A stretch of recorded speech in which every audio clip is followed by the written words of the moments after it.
Thank you very much, Mr. President. So we have a few minutes to discuss, to exchange some ideas on some specific subjects.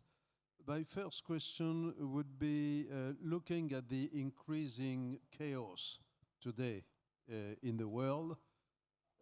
Before, hopefully, we return to some more structured, stable organization of some sort or order of some sort. What are the consequences of this global disorder on Africa overall, if this question have a sense, and more specifically in your region? That is, do you expect some increasing problems, well, in Africa, generally speaking, and particularly in your region? Of course, in the back of my mind, I am thinking of the attempts or apparent attempts from President Trump to solve the conflict between the Democratic Republic of Congo and Rwanda, but also maybe wider issues. Well, looking at the global order, one can only say there is a lot to be done to go back to some kind of order that there has been for the last decades, maybe 4 or 5 decades. But even then, when we have assumed that the global order has been, in a sense, stable, there are many things that needed to change in order to make it more stable, reach more parts of the world, and therefore more people. It was, I would say, work in progress. But at the same time, what we have today, what we see, is something maybe many people here, all of us, saw coming over time. There have always been inequalities, there have always been points of conflict, there have always been, for example, if you look at the global north versus the global south, it has always been taken for granted that what happens in the global south will always be dependent on and determined by the global north. Even if there have been challenges and people have raised those points that needed to be looked at, still it is like established that things must remain like that. And it involves a lot of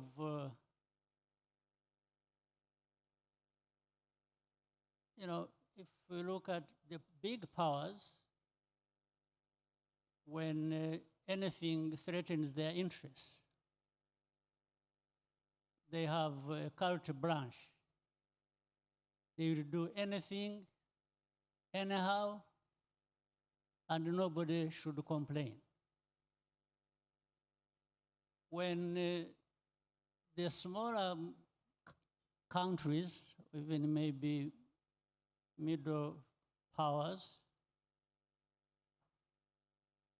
see something that threatens them, that is even more fundamental than just answering to the interests, the immediate thing is blame, punishment, criticism, all kinds of things. So which means The smaller powers, the smaller countries, the middle powers are just supposed to toe the line, simple. So if this was the case then, which it was, what was the state of affairs as we look at the international system as such? Who decides what is wrong? Who decides what is right? And on what basis? Is it just that you have the power, therefore you will decide what is wrong and what is right? So Africa has been affected anyway all along. It's not just around this crisis that Africa is being affected. It has been affected even when things look stable globally. Under this structure where it is do as I say and as I tell you, and that's it. Otherwise, there will be consequences. So people naturally have had to toe the line. So back to the current situation you referred to in our region, the troubles there, and so on and so forth. These troubles in the region and how they have been approached is one thing. Because let's say the Eastern Congo problems which you alluded to, and how the administration in the United States has tried to handle that. And maybe other powers also have been involved before and maybe now partially. You see, problems cannot be addressed overnight. Crises cannot be overcome in such a short time. But there is a need to look at the root causes of everything and then give time to dialogue for people to find a win-win kind of solution. So what we are expecting from and have been having from the efforts, whether it is in Washington or there has been Doha processes to try and address the problems in our region. Again, sometimes you find there are things happening that you would question or that are wanting, that are not really addressing the root causes of the problems, and that the dialogue is not about the issues affecting people, it's just how the interests play into all that to determine the outcome of every step of the way. If we take as an example the current war in the Middle East, Iran war, and its consequences in the Gulf countries and so forth and so on, what would be the major risk for the future in your mind? Do you think that that war could degenerate, that there could be a total loss of control? You have very good relations with the Gulf countries yourself. I mean, Rwanda has good relations with the Emirates, with Qatar. And do you think that there could be that the existence itself of the Gulf countries could be threatened, that borders in that region could be put into questions, that there could be a major shift in the whole structure of the Middle East and security system? And is it something that could be perceived by you and other countries in East Africa as a major risk? Where we are starting with the place itself, the region, Gulf region, and I think things are bad, and they can get worse. There's no question about that. The situation is very bad. And the big powers need to quickly find a solution. Otherwise, it generates into a bigger problem for the whole world. There's no question about it. You can see the oil prices, the crisis around that, originating from that, the fertilizer, the food prices, and affecting millions, hundreds of millions of people, and that will cascade into many other things and regions. There's no question about that.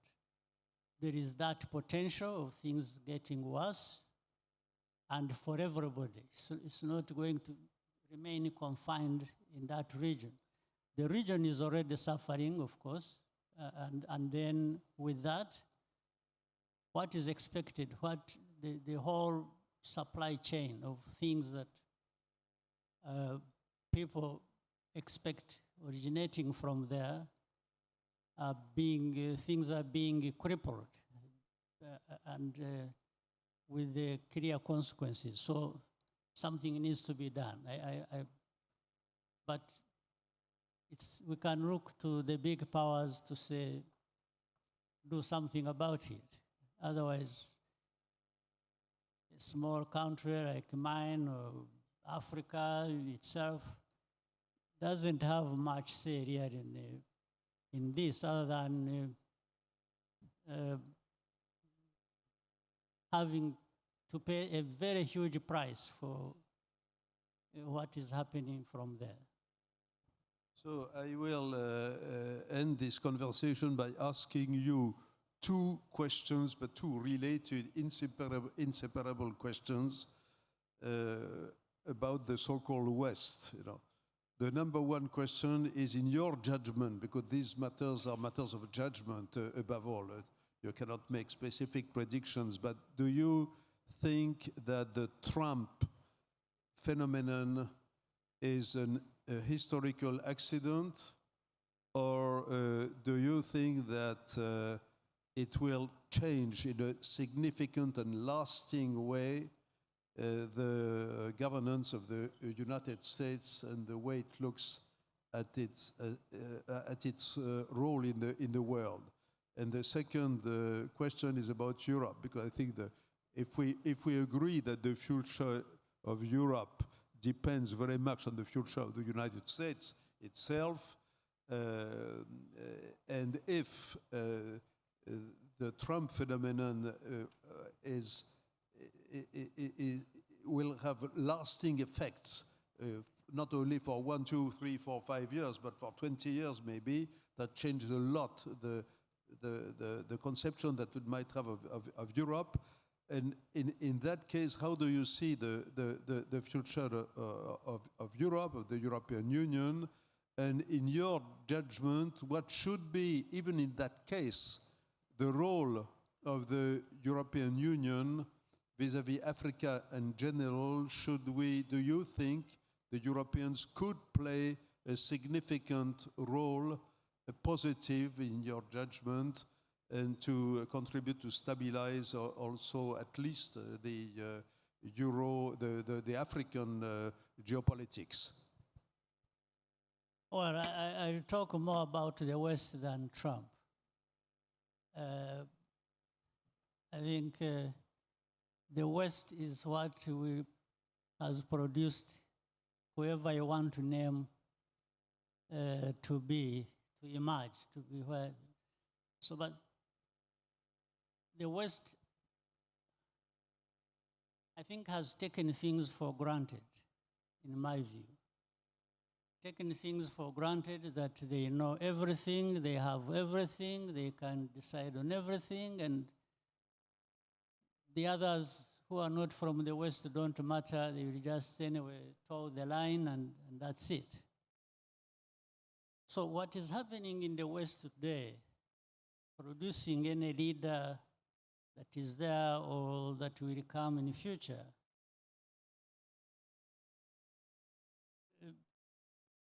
what is happening in the West is what is producing And this has gone on for a long time. I think I mentioned that the West has taken things for granted. But even internally, internally in the West, there are things that need to be resolved. And that's why there will be challenges in every country or in the entirety of European Union or other places of the West, including United States. They assumed that everything was okay within their own sphere of influence and interest. And what was wrong was always in the rest of the world, not with them.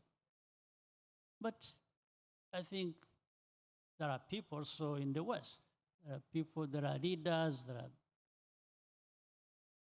civil society, there are business, and so on and so forth. But there are ordinary people who all this arises from. So the reaction is that produces different leaders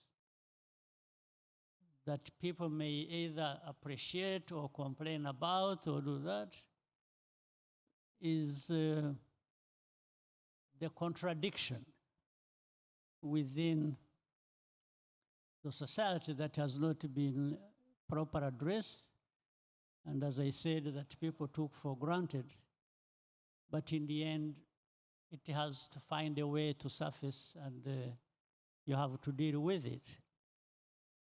And for us in the Global South, Africa, and my country, I have said it, we have had a history that has not so much to be proud of in terms of development, in terms of prosperity, and therefore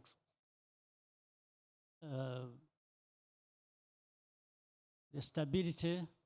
We have had tribal, instead of having real nations, even if it was to bring together tribes. But what made it worse, instead of being able to build our own systems and capacities and cooperate with others, we also accepted the dictates that have been brought to us from the north, and even started complaining about things of the past. But there is today. So in our case, if you look at, as I did allude to that, in trying to build from nothing, like in my country, which was literally destroyed, and we have had to build, and we are making some progress. We are not where we want to be at all yet. But we looked within and found the efforts to rebuild our country, even if we had to be partners with different people and we got a lot of support but we had to start with ourselves. And I think the continent needs to do that. The continent needs to look at what it has. Almost everything. The people, the other resources, and the good cultures that can be drawn from a lot of knowledge and practices that make people proud of who they are. So we don't do that. We tend to look at, somewhere else. And then we find these powers also who want to impress upon us that we really don't have much, we don't mean much, we can only survive because of them. So this notion has to be challenged, and has to be challenged by all of us. In fact, including even from the north, the very people that this originates from also have to challenge it. So more cooperation, more respect for each other, and not assuming that it is one side that it decides what is wrong and what is right. There has to be rejection, and moving forward, we can find a more stable global environment. You know, people talk about the rules-based international system. Which are these rules? Who makes them? And if we really were to respect the rules, why then do we have these troubles, even from originating from the big powers? Why would we have that?